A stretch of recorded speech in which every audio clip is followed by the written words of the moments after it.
Tô gravando agora. Peraí. Quem tá com dúvida pode falar. Ah, tá. A última parte. Então, ó. Tá vendo que tem esse quadro aí, né? Tá escrito titular do regime político, né? O que é aristocracia? Aristocracia significa poder dos melhores. Aristói, né? Seria como se fosse uma monarquia. Era a primeira forma de governo, né? Da Grécia Antiga, né? E quem governava era os bem-nascidos, né? Os eupátridas, né? Que eram aqueles que governavam as cidades porque eles vinham das famílias fundadoras, né? Eles vinham das famílias que tinham fundado a cidade. Tinham fundada por quem? Pelos deuses, né? Os deuses. Ah, tá. Entendi. Aquela coisa que eu expliquei para vocês no começo do ano, a aristocracia era o regime de poder na época, que exercia o poder, né? Porque eles eram os escolhidos, entre aspas, pelos deuses para fundar a cidade. Para vocês que não entenderam, tá vendo? Tá escrito ali, ó, regime, titulado regime político, monarquia, aristocracia e democracia, não é? O Aristóteles, ele vai falar para nós assim: ah, nós devemos seguir a monarquia? Ah, nós devemos seguir a aristocracia? Ah, não, melhor forma de poder nem a monarquia nem a aristocracia, é a democracia. Ele vai falar isso? Me responde aí, com aquilo que eu já falei.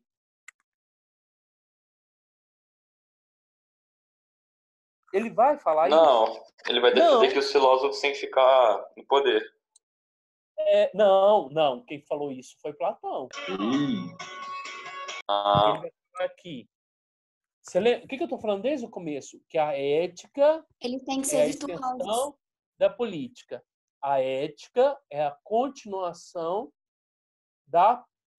a política. Desculpa, a ética tem que ser continuada na política. Pode ser a monarquia? Sim. Pode, a forma de poder pode ser aristocracia? Sim. Pode ser democracia? Sim. Pode. Nós podemos falar uma monarquia que formiga, né? Pode ser a monarquia? Pode. Mas para a gente virar e falar assim, nossa, né, esse regime de poder é bom, nossa, esse regime político aqui ele é ideal por quê? Porque o governante, na monarquia, quantos que governam? Na aristocracia, quantos que governam? Poucos, que é uma família, né? Na democracia, quantos que governam? Muitos. Então, independente que seja poucos, independente que seja muitos, esses titulares do regime político têm que governar com ética, têm que governar aplicando a virtude, têm que governar com laços de amizade, tá? Tá claro isso? Tá claro. Tá claro. Tá claro, Rafael? Tá claro mesmo? Tá claro, tá claro. Tá. Aí o problema está quando aquele monarca, né, que era uma boa pessoa, né, era uma pessoa virtuosa, que todo mundo olhava na rua e falava assim, nossa, eu queria ser igual a esse rei, porque ele é bom, ele é compassivo, ele é caridoso. Ah, não, eu queria ser igualzinho àquela família ali que governa, né?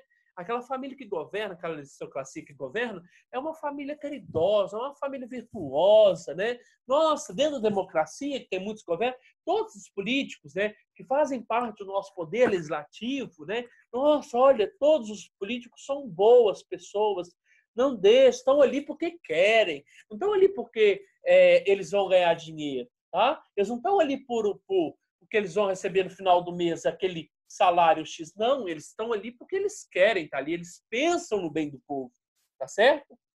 Ah, que legal, isso tá tudo tão bonito, né?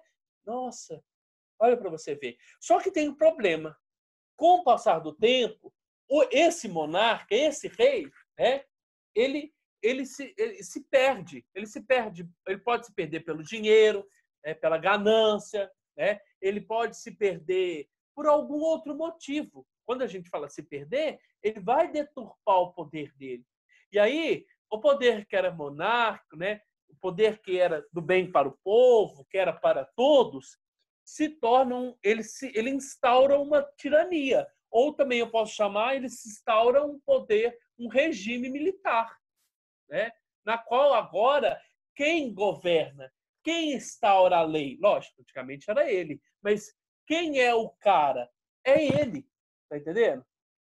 Ele perde a noção, ele perde o sentido da virtuosidade que ele tinha, né? Ele se deixou ser corrompido pelo poder.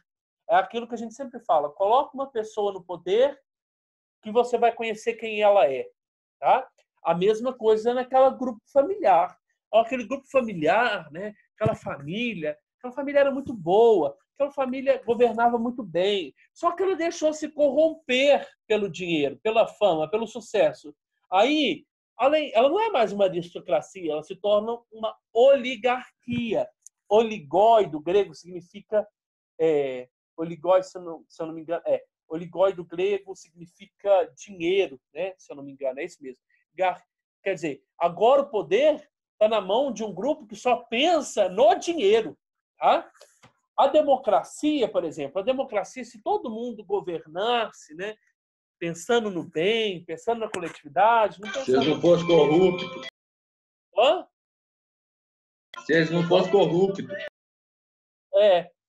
Tipo, se toda essa parte deturpada é na hora que ele se corrompe, deixou se corromper por alguma coisa. Aquelas pessoas, os deputados, eram todos pessoas, né, virtuosas, que pensavam no bem do Brasil, pensavam bem de formiga, né? Só que elas se deixaram corromper pela fama, pelo sucesso, pelo dinheiro.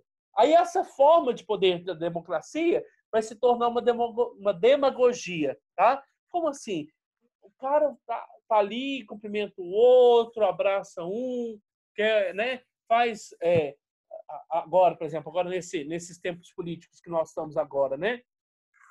Todo dia eu recebo uma notificação de um político, de um vereador, de um candidato a vice-prefeito ou a prefeito. Por quê? Porque eles deixaram se corromper pelo poder, pelo dinheiro. Porque tá ali, é cômodo, tá ali. Né? É cômodo por quê? Porque ganha muito bem.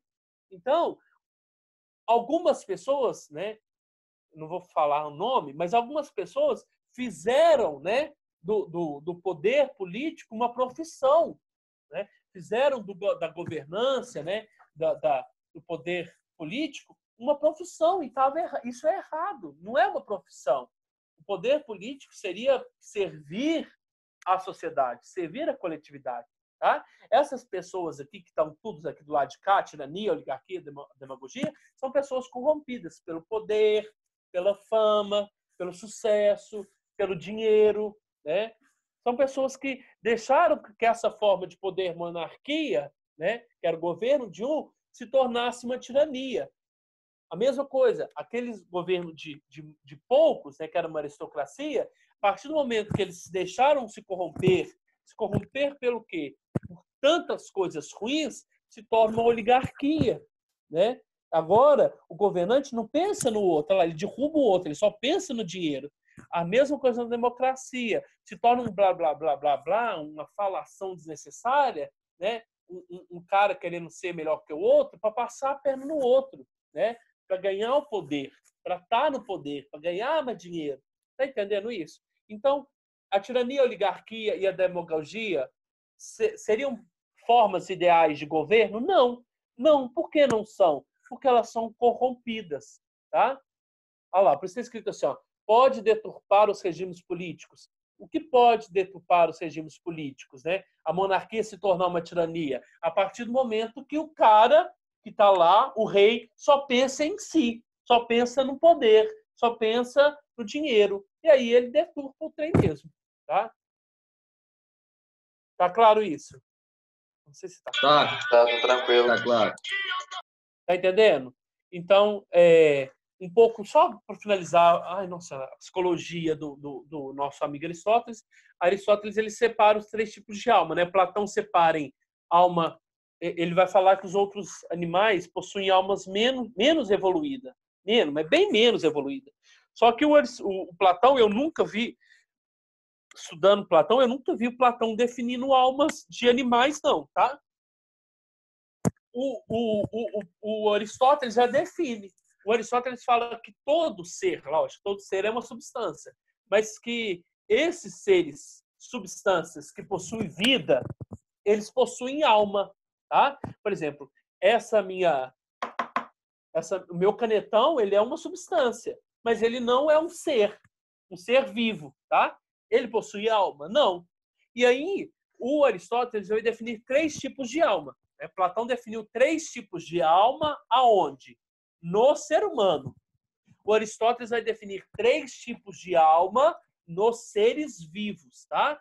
E aí ele começa com a primeira lá, a mais baixa, que é a alma vegetativa, tá?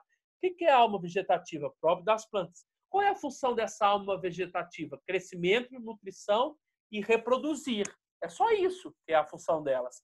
Aí, a alma sensitiva, que é a dos animais, ela como que eu posso dizer? Ela associa, né? Ela soma, ela é diferente? É, mas ela pega qual função? Da alma vegetativa também, que é a função de crescimento, nutrição e reprodução, mais a própria dos animais, que é a percepção e a mobilidade, tá? E nós, seres humanos, nós somos... É como se a alma do animal fosse a alma vegetativa mais sensitiva.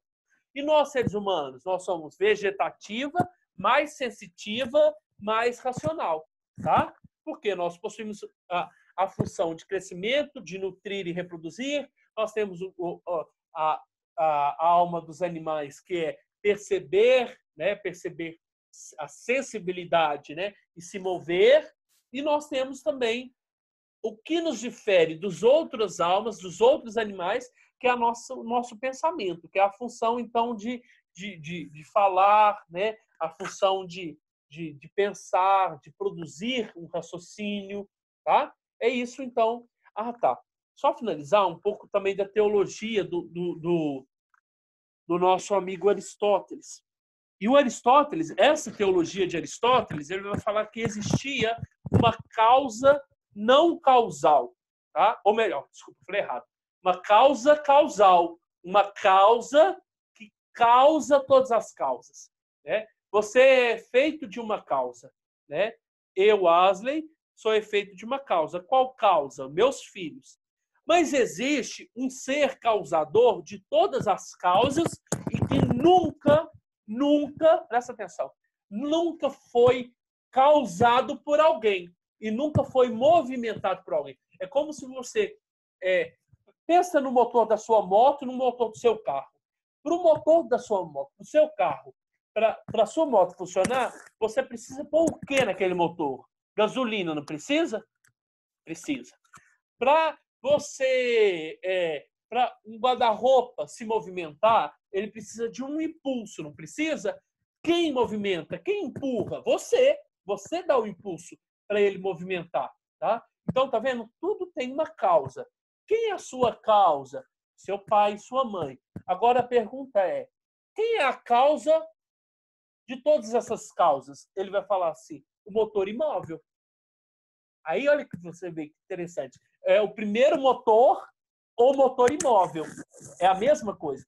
Por que o primeiro motor ou motor imóvel? É ele, o ser, que causa todas as causas, criador de todas as coisas, né? Que movimenta da vida, tira a vida, mas ele nunca foi movimentado por ninguém. Tá entendendo? É como se você olhasse nesse desenho aí, ó, e o motor imóvel fosse esse dedo aí, ó. Esse dedo que causou o movimento de todas essas peças, né? Quem é esse dedo? Quem é esse ser? Deus, tá? Deus para nós, cristãos, judeus, tá? Mas para Aristóteles seria então esse motor imóvel. Olha lá. Deus em Aristóteles não é o sentido cristão, né? Daquele homem de barbinha, né? Não, não é. Tá certo? Tá claro isso? Olha lá, nesse sentido, ele é um ser, uma inteligência causadora de todas as causas. Tá? Tem alguém aí ainda? Tem eu. Tô Tá aqui. entendendo, mais ou menos? Tudo bem para pegar. Então, assim, Aristóteles é um pouco mais confuso. Então, nós falamos um pouco da política, né? A ética está associada à política. Não tem como fazer política sem ética. Por isso que a gente fala. Ai, toda hora eu confundo. A política é a continuação da ética. Não tem como você ser uma pessoa no seu dia a dia consigo e ser uma outra pessoa na relação com outra, tá? Nós falamos também da questão das almas. Acabou né? a aula? Acabou, hein? Alma vegetativa dos animais. Qual que é a função dela? Nutrir e reproduzir. Né? Alma sensitiva, que é própria dos animais. Alma vegetativa própria das plantas. Sensitiva dos animais. Qual que é a função dela? Nutrir e reproduzir igual às plantas, mas a diferença é a sensibilidade, os sentidos, mais o quê? Mais a mobilidade, a capacidade de se mover. E nós, seres humanos, a capacidade, então, de vegetativa, reproduzir e alimentar-se, mais sensitiva, de sentir e de se mover, e mais racional, por isso que é a nossa alma racional, de produzir e estimular o conhecimento, o falar, essas coisas assim. E para finalizar, então, o motor imóvel, né? Lógico, a nossa apostila faltou muitas coisas, mas eu coloquei aqui outras coisas, teria muito mais coisas para falar. O que seria o motor imóvel? Teve gente que entrou agora. Motor imóvel pensa num ser, mas não pensa em Deus. Não pensa nesse Deus igual a gente tem nessa ideia cristã de um ser de barbinha, né, que toca, né? É aquilo da aula de hoje, de um pouco da patrística, né? Deus que toca, né, e cria todas as coisas. Então, ele é um ser que toca o ser humano, e o ser humano que foi tocado, que sou eu, toca outra coisa, quer dizer, eu agora sou a causa do meu filho, que é a causa disso, daquilo, daquilo outro. Mas espera aí, quem é a causa primeira que me tocou? É o motor imóvel. Mas não pensa no motor imóvel como um ser humano, tá? Pensa no motor imóvel como uma inteligência, um nous, né? Eu ia falar um nous, é uma inteligência, tá? Seria então uma arqué de todas as coisas. Então, gente, fiquei com Deus. Eu nem tomei café até agora. Eu tomei café, eu tenho que entrar com o segundo ano.